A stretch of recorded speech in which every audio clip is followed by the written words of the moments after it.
There's a version of limitation that lives in your circumstances.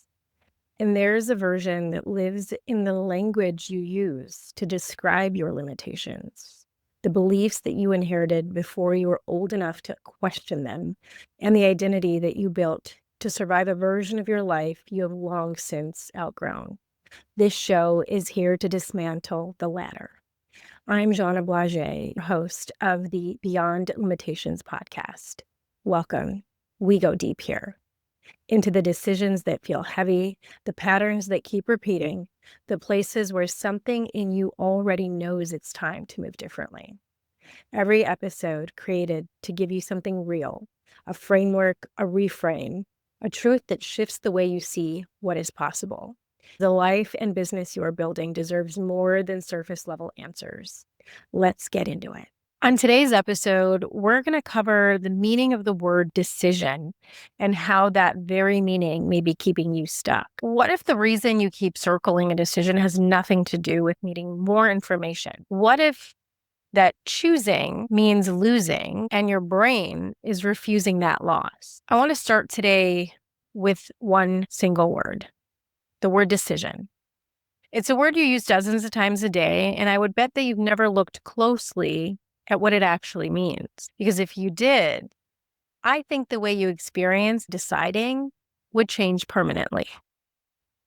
The word decision comes from the Latin decidere, de meaning off or away, and cidere meaning to cut.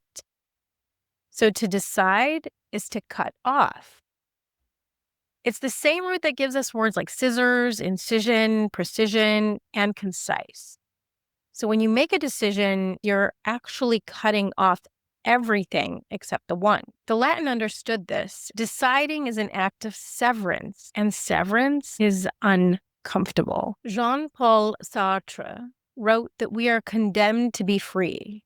The weight of radical freedom is that every moment of not choosing is itself a choice. The choice to remain in the uncut state, and it carries its own consequences. Sartre's student, Simone de Beauvoir, went further, arguing that the refusal to commit to a direction is not neutrality. It is a particular kind of bad faith, pretending that the decision has not already been made in order to avoid responsibility of it. The refusal to cut is still a cut. Modern science confirms what Sartre intuited philosophically. Research on decision fatigue, notably from Roy Baumeister's work on ego depletion and Jonathan Leveau's studies on judicial decision-making, shows that the mental energy consumed by an unmade decision is higher than the mental energy consumed by a decision that has been made and acted upon. So holding a decision open does not conserve energy. The prefrontal cortex, which manages deliberative reasoning, is in a sustained activation state as long as a significant decision remains unresolved. The mistake is when we treat non-decision as a safer resting place, because it's not. Every decision you have not made is an open wound consuming cognitive and emotional resources. So the solution is practice, completing decisions at the level of intention, even before the external action is possible. The private commitment to a direction releases the cognitive load almost immediately. You do not have to act today, but you do have to decide.